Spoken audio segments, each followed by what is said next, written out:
My name is Tashina Houle-Schlup. My place. And this is where you do most of your work? Yes, I don't have a studio, so most of the time I'm just doing my work here on the couch. In Selkirk, Manitoba. My mom is Anishinaabe from Ebb and Flow, Manitoba, and my dad is from Switzerland, so I'm mixed. I grew up in a tiny town called Rossburn.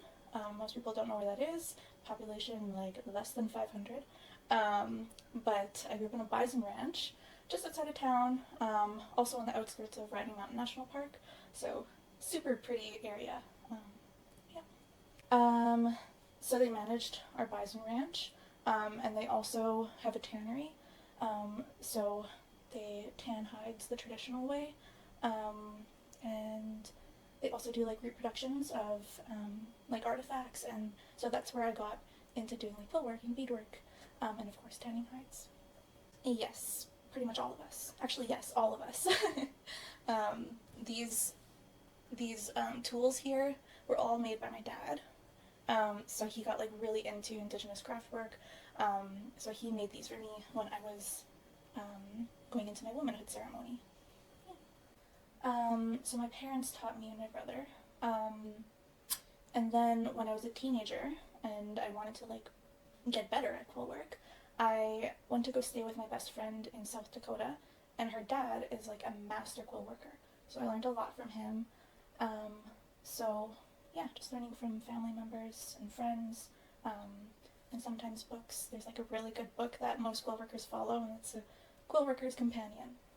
I think now it's gained popularity, but when I first started and like getting really into it, I was 12 when I made my first piece, and most of my powwow regalia is like quilt work.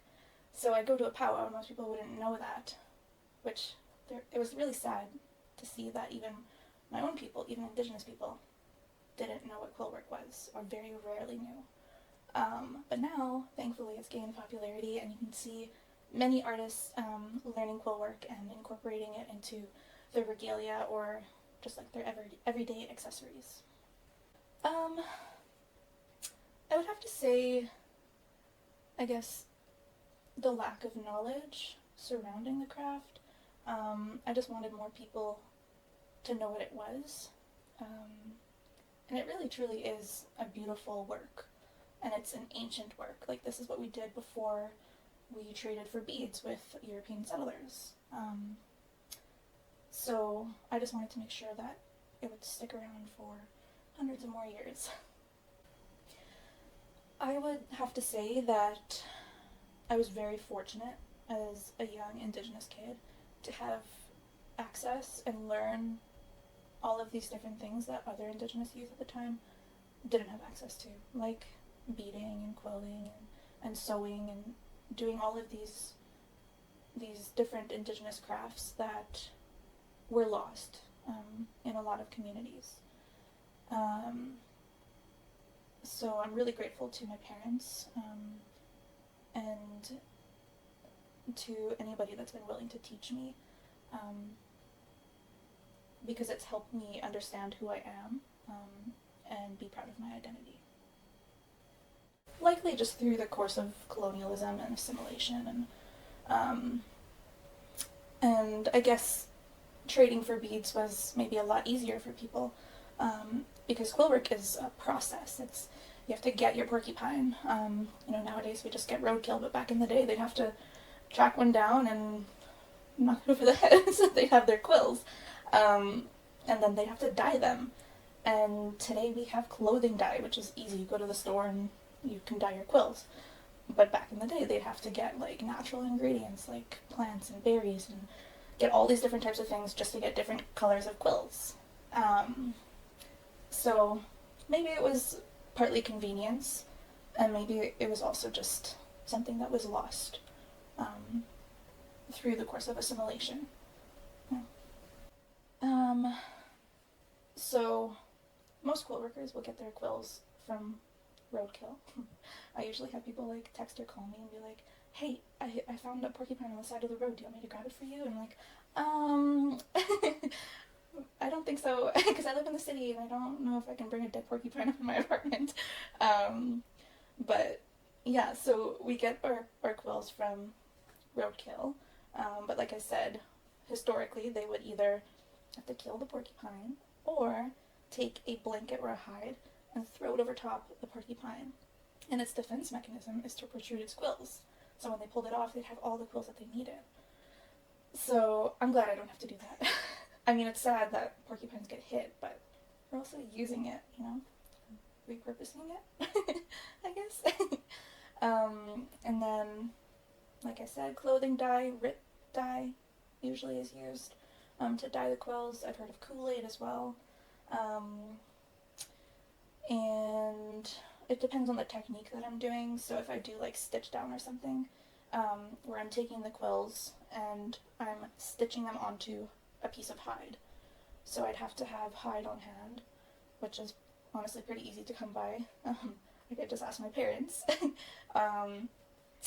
And if I'm doing like the wrapping technique, then I need to find rawhide, and I have to find like a specific rawhide from either like a deer or an elk because their hide is not super thick.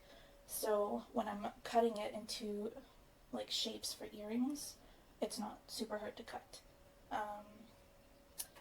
And if I'm doing like modern quill work, then I have to have like the beads, the thread, the backing. When I do modern quill work and I'm making like earrings, then I need to get like pellin or something, that thick felt, and rhinestones, and make it look blinged out. But yeah, there's just like a lot that goes into it. I feel like it's given me a lot of confidence, and made me super proud to be an Anishinaabe. And yeah, it's just instilled a lot of pride and confidence in my life. And it's given me a lot of patience too, because it's such a tedious practice, and I've been doing this since I was 12. So I feel like that's really given me a lot of patience, and yeah. It depends what it is. So if it's earrings that are like, oh, that's hard. So if I'm doing earrings that have like beadwork on them and rhinestones and like all that stuff on top of the quill work, it'll probably take me a couple days, but I'm not like continuously working at it. When I did the moccasins for the MCML exhibit, they took me maybe like a month, and I was continuously sitting down and working at them. And they were fully quilled on the top and on the bottom, and they had beadwork as well. So it really depends on what it is. My first piece was a fully quilled breastplate for my regalia, and it's all wrapping, and that took me a year. But I was a kid, I was like running around and going to school. But yeah, it really just depends on what it is.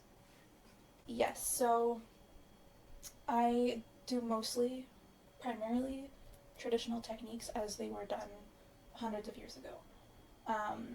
I know today, like, quill work has evolved, and it's become modernized, which is awesome. Like, at least it's still happening, right? But the way that I was taught was to do it that traditional way. So even when I'm doing my modern earrings, I'm doing it, the quill work at least, traditionally.